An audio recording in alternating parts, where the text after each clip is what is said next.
International afternoon session.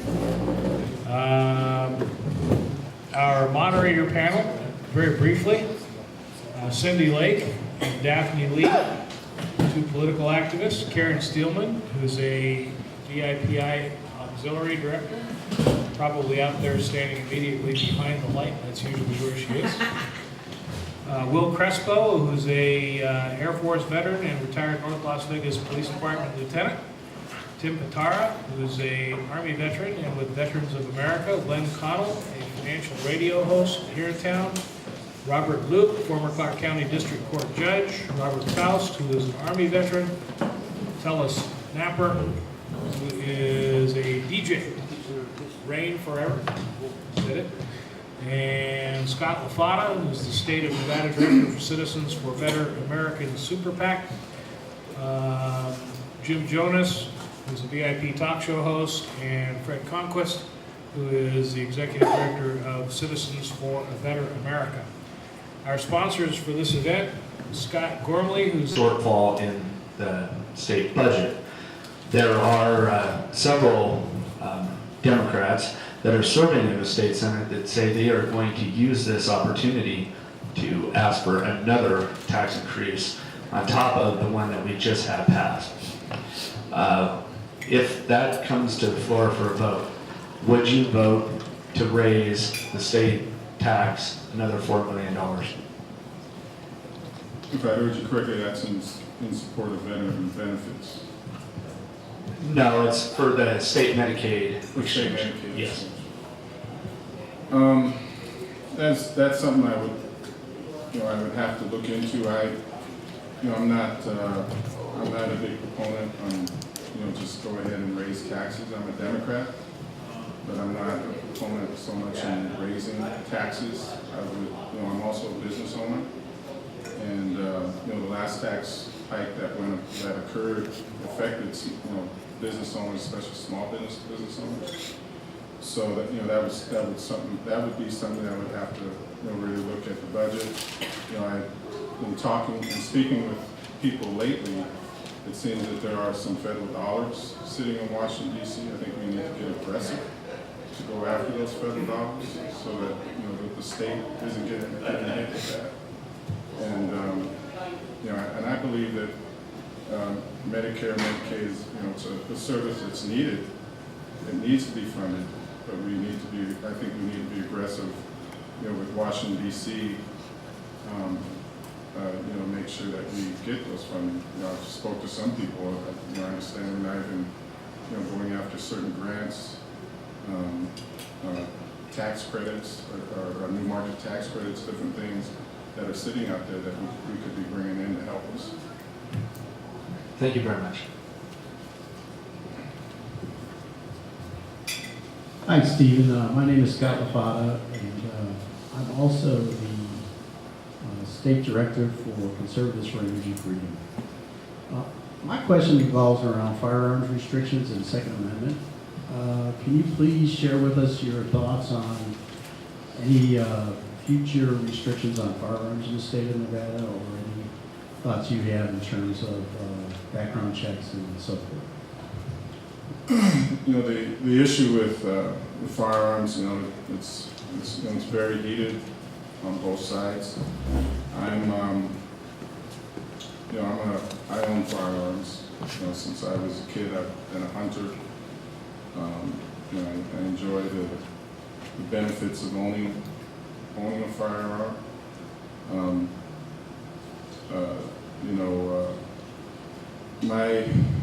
My stance with firearms is that people who are in terms of their mental capacities and all the issues that have been brought up, should have access to firearms. And like I said, I grew up. Part of my life, I grew up in Montana. So we're in Montana. We have a lot of people who own firearms. It's kind of when hunting season comes around, that's a big deal in Montana. So I believe that those rights have to be protected. We have to be vigilant, but also too, it has to be common sense. Great, thank you. Mr. Munford, my name is Cynthia Lake. Thanks for being here. Several times over the past few legislative sessions, both Democrats and Republicans have proposed legislation for the establishment of an officer of Inspector General that has the power to investigate fraud, waste, and abuse, and misconduct in state and local government. Where do you stand on that?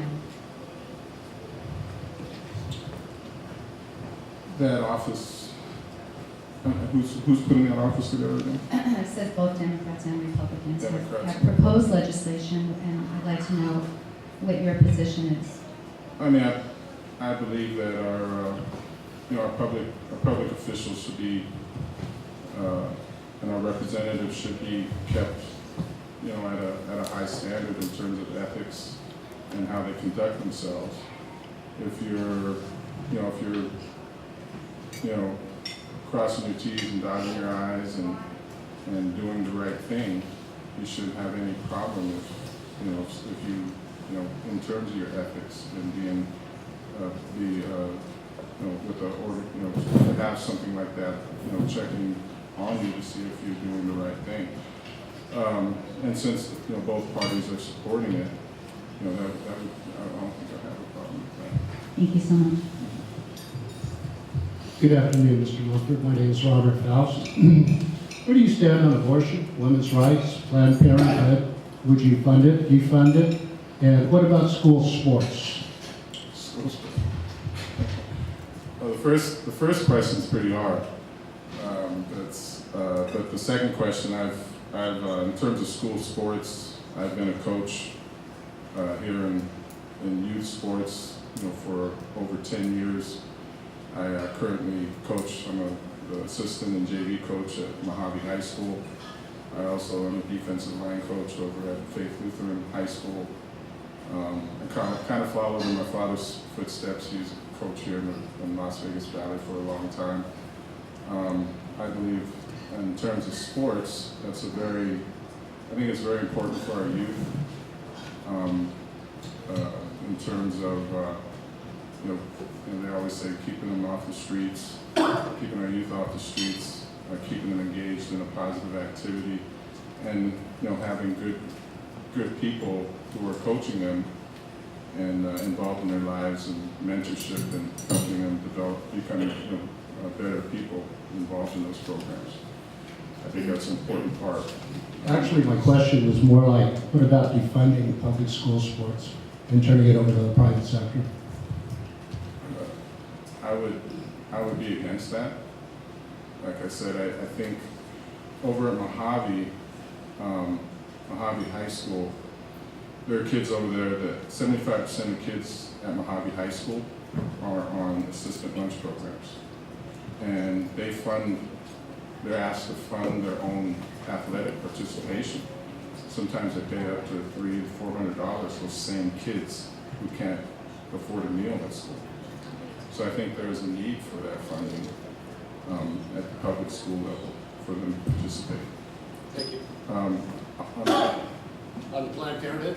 okay, I was going to let you go on that. So let's go back to Planned Parenthood. So if you're in the Senate, do you believe in Planned Parenthood?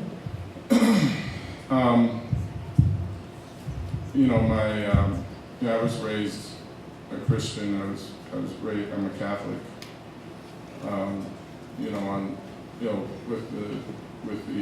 With the new Pope,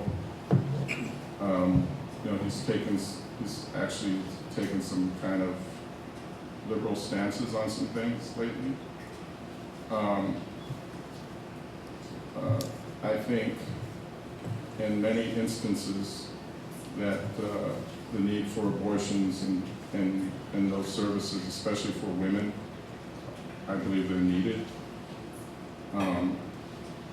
On the other hand, too, in terms of my Catholic beliefs, that there is a conflict.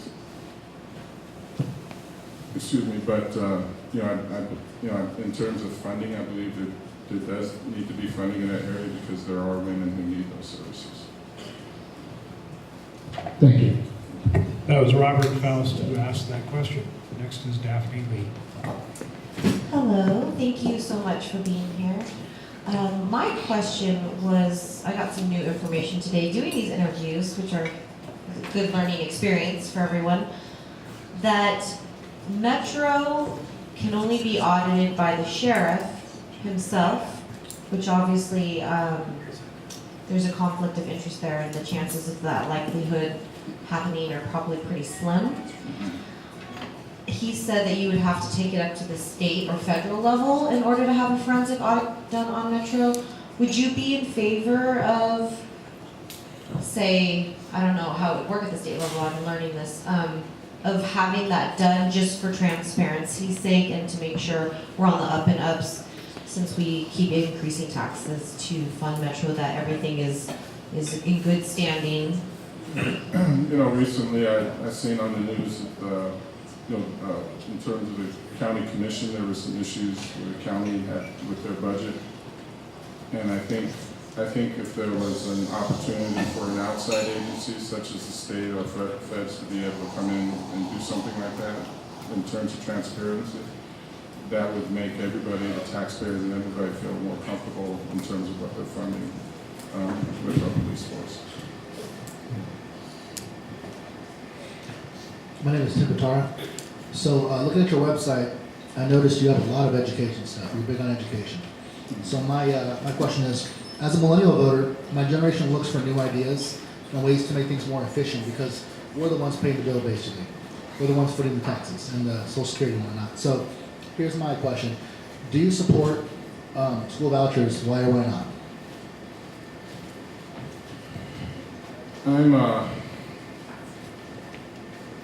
I do support school vouchers in terms of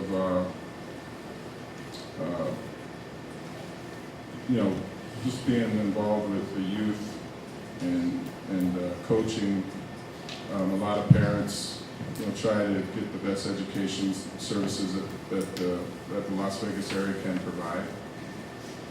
For example, at Faith Lutheran, it's expensive to go there, but it's a really good institution. It's a really good school. They have a lot of good programs. And, I coach some young men who are in my district who probably would not be able to attend Faith Lutheran. I mean, they're excellent young men, great grades, they're going to college. And I think it's an opportunity for someone from my district who might not have the financial means to, have the opportunity to attend a school like that. A lot of people feel that vouchers and that might take away from the public school system. I think we can't just really focus, just focus on vouchers. I think we need to, when it comes to education, get creative and think outside the box in terms of how we're going to get more money. I think we do need more money, but I think we need to be creative on how we get that money. And like I said, I'm not someone who's just going to, just vote that we should increase taxes, like that's just the solution. But we need to, like I said, we need to have some common sense in how we approach, funding our public schools, and also giving opportunity, for youth to attend schools, private schools in the area. Thank you.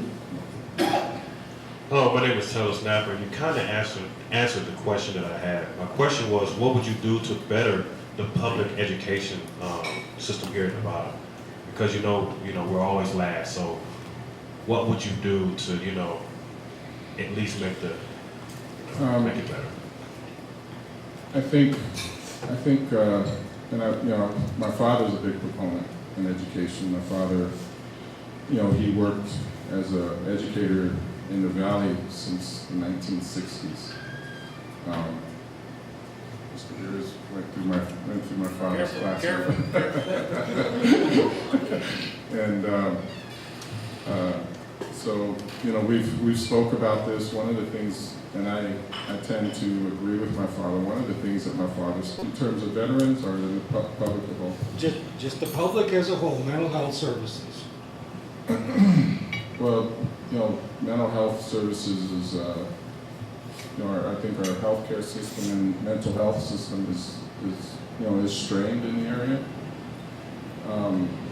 again, in speaking, and you have to be, I think you have to be careful in terms of, just going to Washington DC and asking for more funding. But we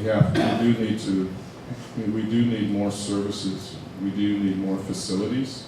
I seen on the news, not long ago where, people are getting taken out of mental health services and just kind of put out in the streets.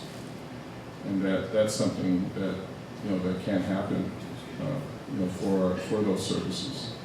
For veterans, I've been speaking with people, and I see the Green Zone initiative that is involved with health services and also mental health services. You have to get with groups who are supporting things like the Green Zone initiative and get more groups together to try to come up with a solution on how we can all work together to try to solve this problem, to try to get creative on how we're going to fund this problem. And that's something that's very important. Len Connell, question to you is, what do you think is the largest problem facing Nevada veterans today? And if you had one thing to accomplish in office, what would it be to help the veterans? Well, from what I see in the news, I mean, I have family members who are veterans, and the biggest, and in fact, across the street, my neighbor, we were just speaking. He came to one of my events, and he was talking about some of the problems with veterans. But the main thing is just benefits and services. That those benefits and services are getting to our veterans in a timely manner, and also that we're staying vigilant on putting pressure on the people who are making decisions for our veterans. I think for example, veterans in politics. We need to make sure that we're aligned with organizations like that to make sure that we're staying on top of it. But to answer your question, the thing I hear the most is the benefits side. That our benefits aren't, for our veterans aren't always there, or aren't always timely. Thank you. Will Crespo. I'm going to piggyback on the veteran questions because I asked this question earlier of a candidate running for a different position. He stated that they would like to do more to give incentives to veterans to get public positions, public jobs. But he said it was written in state law which prevented the counties or the cities from, let's say, giving them the extra 5 points or something like that to get a government job. What would you do to, because everyone likes to say they love veterans and we appreciate them, but then when it comes down to really doing something for veterans, not much is ever done. So, and that kind of falls into our diversity program statewide. When it comes to jobs or even business opportunities. I had the opportunity to travel to different states and see for example, supplier diversity programs for disadvantaged businesses.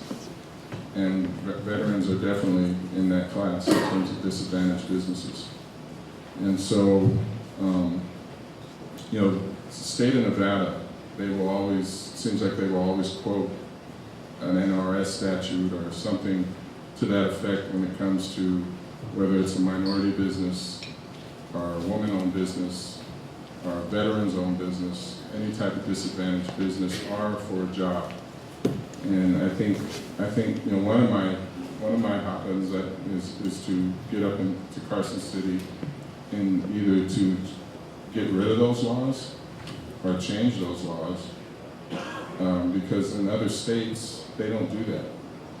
California, for example, with Southern Cal Edison, for disadvantaged veteran-owned businesses, The state of California has a law in place with SoCal Edison that they have to spend 35% of their procurement dollars with disadvantaged businesses. That includes veteran-owned businesses. So that would be one of my hot buttons when I go up to Carson City to do something like that here in the state of Nevada. And you know, I think that's something that needs to be a little more aggressive, you know, for veteran-owned businesses and other and also jobs, you know, in terms of making sure that, because my feeling too, if you have more veteran businesses, that gives more opportunity for veterans to work in those businesses as well. So we're out of time. I'm going to have Mr. Lauer of Conquest ask the first questions of our next candidate panel, because we have hit our 1:30 mark and we've got a full slate this afternoon. On the next, so thank you very much for coming down.